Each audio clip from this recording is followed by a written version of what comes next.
Hello, this is Songversation on the road to success, and this is Neni Carolina Chacin here. And today I have the honor and privilege to interview George Ross, author, best-selling author, lawyer, businessman, coach, and coach of my coach for the last 10 years, and ex-VP of Trump Organization and Donald Trump's right-hand man for the 47 years, and Celebrity Apprentice Judge. He is an incredible man. I'm very honored to have this interview with him. And you're going to see the questions that I talk about negotiation, about real estate investment, when is a good time, when is not a good time. And if you have any questions and comments, please leave a message, like and share if you like this. And I leave you with none other than George Ross. And with me right now here, I have the most amazing, very, very honorable George Ross, who's a lawyer. He's a best-selling author. He has been the VP and the counselor for the Trump Organization for 47 years. And he's been the Celebrity Apprentice, which I used to watch very much, especially you, George. I loved it when you were doing all the negotiation. Yeah, I was the voice of reason. Yes, yeah, you were the voice of reason, very calm, very collected. And there's an amazing businessman. And I've had the chance to listen to you at Mega Success in person. And also during the pandemic, so many times that you've given so many advices for us. And thank you so much for agreeing to this interview. How are you doing today? I am fine, and I'm happy to submit to the interview. Ask away any questions you want. Yes. So the first thing is, many times you've said that real estate, everybody asks about real estate, and they say real estate is always up, you say, because it always depends. I invested in a property in 2001 in Boston when everybody was saying, don't invest there. I said, well, I know this is a good deal. And I made over, like, from 200, I sold it for 800,000. Fantastic. And then for that money, I bought a property that gave me gave me cash flow for 3 years. So investment is really about location, and it doesn't matter, right? Can you tell a little bit about? Oh, no, it does matter. Location is one element that's certainly there. But understand, each piece of real estate is different from every other piece of real estate, even if it's right on the same block or next to each other. So the beauty of it is that it's varied. And if you can figure out, if you know where it is when it started and figure out you can hold it for a period of time, the chances are it'll be much greater in value in a later period of time. So it's long-term investment. Yes. And so it's really important, like, it's real estate, it's always up. It depends where you invest and how you invest, right? The second thing I wanted to ask you is about investments. Like, why you talk about the importance of investing with other people's money? Why do you think that it's important to use and leverage other people's money for investments? Well, it enables you to do many more investments, depending upon the pocketbook of the people that are investing with you. So it enables you to get larger transactions or different transactions because you have access to a lot more money. And that's very important because you probably have limited funds. And the more people you have that invest with you, they will also speak to other people and get you more investors. Exactly. There's a lot of people that may feel right now they don't have enough money to invest and they are blocked by the situation, but it doesn't mean so. It means you can actually connect with other people and then get that investment and partner. Yeah, and even if you did it on a small scale, do it on a small scale. Doesn't mean that you have to jump in with a lot of money. Jump in with what you can afford, or get part of a investment philosophy or transaction, and you go with it. The main thing is to get started. Exactly, just with whatever you can handle for the risk. And so, how important is to manage risk in this situation if they're actually beginners? Well, no, you forget beginners. Anybody who is beginning in real estate, if they don't deal with the experts, is making a big mistake, because it's intricate, and the experts know what's going on, and they can help you, and they can guide you so that you will avoid many of the pitfalls that you have. Understand this: more fortunes have been lost in real estate than were ever made. But the people who've made it and know what they're doing do extremely well. Yeah, so it's very important to read your book, for example, the real estate negotiation, because it's a bestseller, and George has so much experience in real estate and negotiation. And you also wrote a book about negotiation, the Trump style.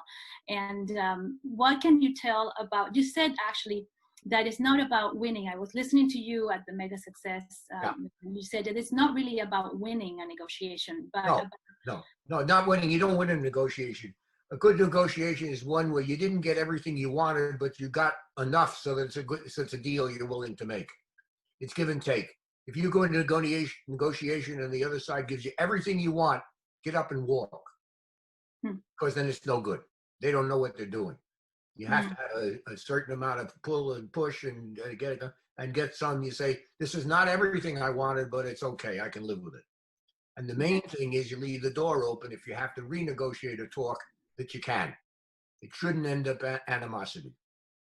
yeah, that's a great advice. And also, how important is technology these days in negotiation? I mean, you have absolutely gone into the train of technology. You're Zooming with me, Yeah. and you're 92 years old. It doesn't really matter how old, everything.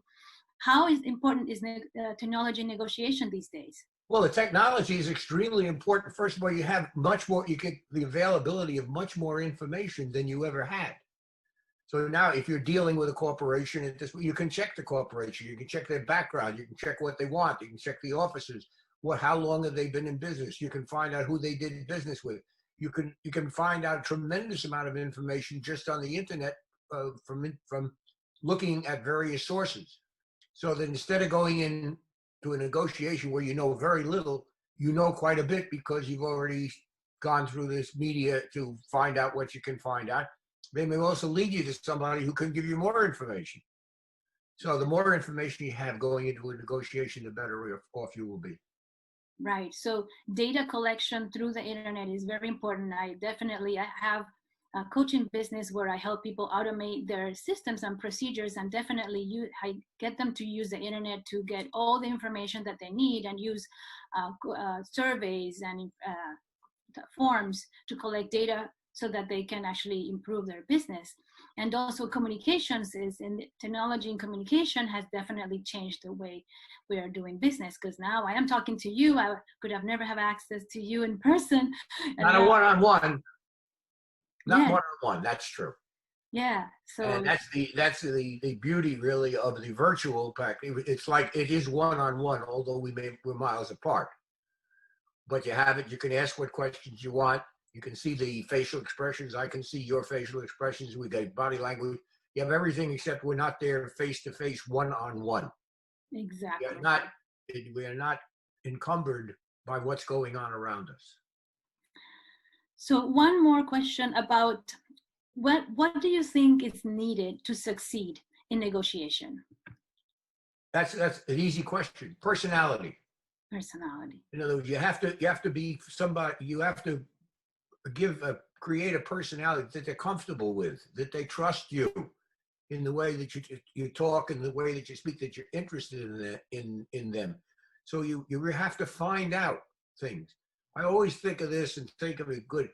When you're negotiating, don't listen to what they are saying. Listen to what they are not saying.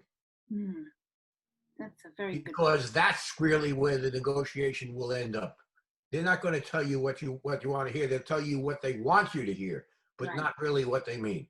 So you have to dig in, and you should have a good personality, and they should feel comfortable. Don't be afraid to ask questions.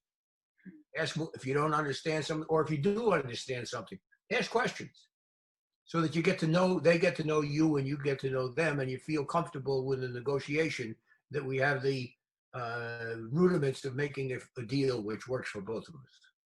That's a great point. And to ask the great questions, you have to be prepared, and to be like what I heard your story about your radio station and your success with your radio station and everything at Mega Success. And how did that prepare you for then working as a VP at the Trump organization? Well, no, that's fine. But the radio station, It's the question is, how did my working with the Trump organization help me with the radio business, not the other way around. Okay. In other words, right? No, in my career, I've represented multimillionaires, and there are a lot of zeros in the transaction. So I got to know the best that were there available in lawyers or businessmen, and I learned a lot about the business, and I learned how they could convince me of something and how I could convince them and how we could negotiate and make a deal. And that works no matter how many zeros there are involved. People are the same. So now you have to find out what works, what doesn't work. Everybody is susceptible to, there are some buttons that they like, that they're comfortable. Could be the way you speak, the way you handle yourself, could be what you say. It could be any number of things. But if you can find out what they're comfortable with, then you have a basis for negotiation. And did you used to tailor the questions that you asked during the negotiation depending on the personalities of the other party? Of course. Yeah. Of course. If you're dealing with somebody who's used to using 4-letter words, use 4-letter words. If you're dealing with somebody that's extremely educated, you can't come in looking like an idiot. You have to now somehow get to the same area. Not very often. One thing, I used to always change my demeanor in negotiation. So at some point I would be very angry. Now I'm not angry, but I look angry. And I want to see, how did they relate to the fact that I looked angry? Did they capitulate, or did they get upset? Now, the other one, if I talk softly, how did they look at that? So I now develop whatever technique works with them under a given situation. And that's what I will do. If they want a lot of information, I will give it to them. If they want very little information, I will withhold it. I will do whatever is necessary to create a basis for a good negotiation. And the connection with the other party. Yeah, absolutely. Thank you so much, George. You're welcome, Neni. Good. It's a pleasure talking to you. Keep up the good work, and there's a lot of good real estate deals around now, especially with COVID, because a lot of people are very sensitive. They're worried. They're worried at this point, having a tendency to pull back. A good investor doesn't pull back, makes a better deal, because over a long period of time it'll work out. Thank you, George. Okay. Look forward to my coaching sessions with you. I have 2 in my pipeline. So. Anytime. Thank you. Good talking with you. Thank you. Well, there you have it. There's an incredible answers from George, and I'm so honored and pleased that he had the time to meet with me today and share all this wisdom through his answers to my audience. If you like this conversation on the road to success, please like and share. Please make a comment. Reach out to me. You can reach it to me in all social media as Neni Carolina Chacin. You can find my website as automateyoursuccesscoaching.com. So thank you so much for watching. If you're watching this in the replay, thank you so much, and stay on it.